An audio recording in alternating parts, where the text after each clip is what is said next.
Selamat siang, Bapak. Siang. Terima kasih ya, Bapak. Hanya sudah bersedia kami wawancara. Tujuan kami wawancara ini adalah untuk memperkenalkan pengetahuan dan budaya Bangka Belitung, sekaligus bisa mempromosikan UMKM, Bapak.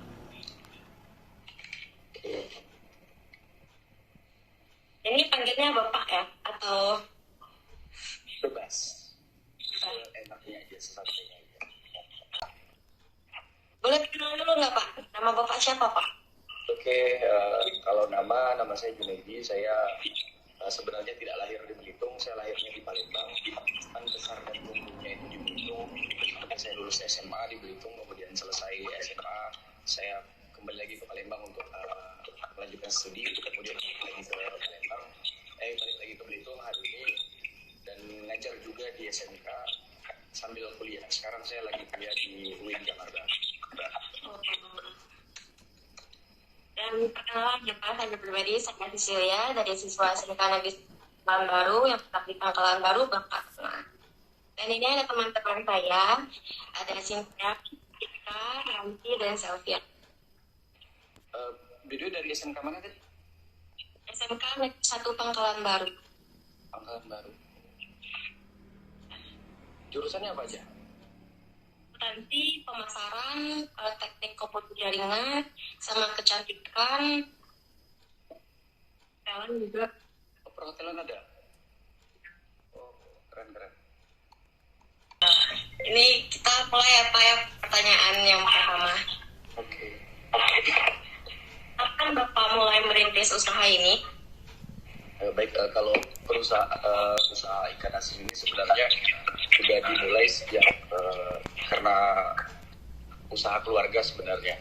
Cuman untuk pengolahan secara digital, secara online itu baru dimulai sekitar 2020-an. Dan mengapa Bapak pilih usaha ini? Mungkin bisa dijelaskan sedikit sejarahnya.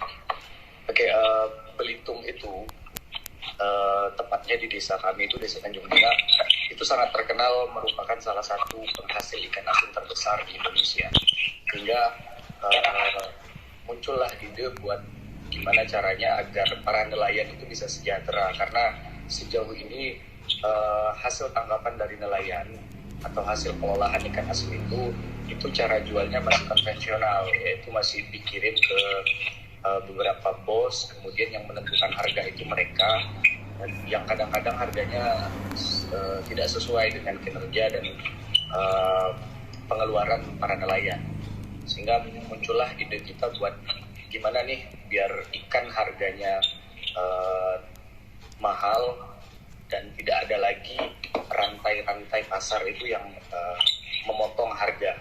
Maksudnya antara kita produsen dengan konsumen itu langsung, tidak ada lagi maklar-maklar di tengah yang akan mengurangi harga-harga ke nelayannya. Dan ya, mengapa dinamakan ikan asin Belitung ya, Pak, ya? Apakah ada maksud di baliknya? Nggak ada sih, biar mudah aja dicari di Google. Dan kita cari di Google, kita cari Google-nya langsung. Karena kalau kita kasih ikan asin apa gitu nama kita atau gimana, mungkin ya kita kan tidak terkenal, nggak seperti Raffi Ahmad, ikan asin Raffi Ahmad mungkin langsung ketemu di Google. Jadi itu aja sih triknya biar kita orang cari ikan asin Belitung langsung muncul punya kita. Terus dalam membuka usaha ini, kendala apa saja yang sering Bapak hadapi? Kalau kendala mungkin dari hasil tangkap nelayan ya, karena ketika hasil tangkap nelayan itu sedikit, maka kita akan susah untuk membuat atau mengolah ikan asin ini. Kalau di Belitung sendiri, karena angin musim barat itu sekitar bulan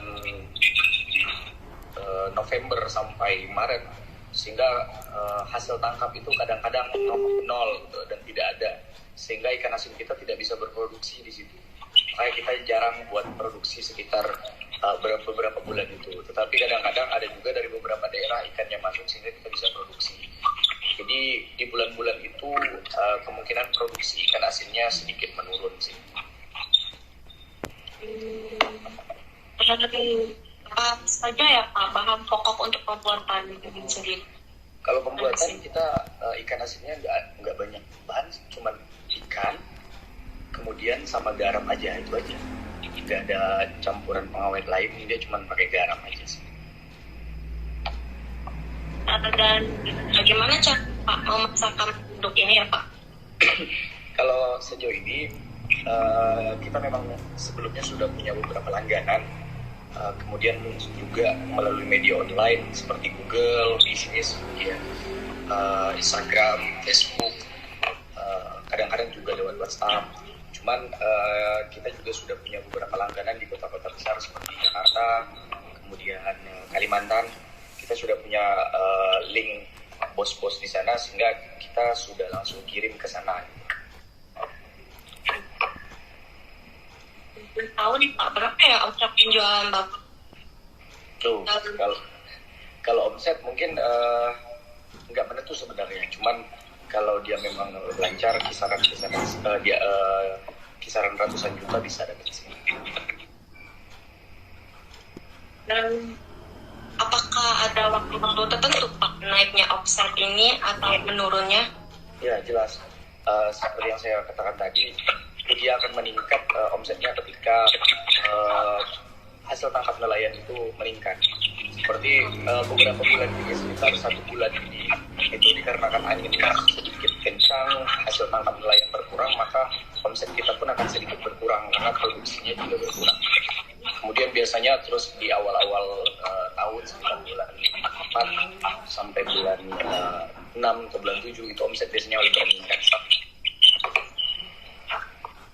Dan harga jual untuk bungkus ikan asin ini Bapak kasih saran harganya?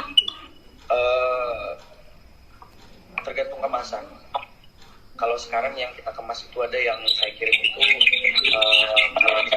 tergantung jenis ikan sebenarnya. Ada yang kita hitung per kilo aja, ada yang 100.000 per kilo, kemudian ada yang 120 dan lebih per kilonya. Ada juga yang biasa kalau kita kirim pantai banyak, kirimnya sampai tonan, itu kadang-kadang hanya 50 sampai kadang-kadang di bawah 50.000 per kilo.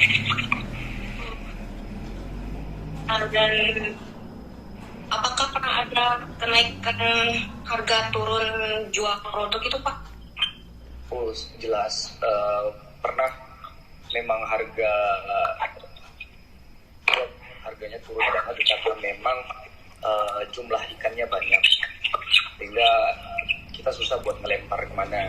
Kita punya banyak pasar sehingga permintaan tidak terlalu banyak karena kondisi ikan yang melimpah seperti itu, sehingga harganya pun menurun. Sesuai hukum ekonomi kan, kalau permintaan banyak maka harga meningkat, ketika permintaan ikan lebih berkurang maka harganya pun akan berkurang. Ya. Sekian ya Pak pertanyaan dari kami. Oke, siap. Kami siapkan. Terima kasih sekali lagi ya Pak ya untuk waktunya. Kami harap melalui ini dapat menambah wawasan kami dan mengenai tentang produk UMKM yang ada di Bangka Belitung. Salah satunya produk ikan asin Bapak ini. Semoga UMKM Bapak ini dapat berkembang dan semakin meluas. Amin. Terima kasih ya Bapak. Ya, sama-sama.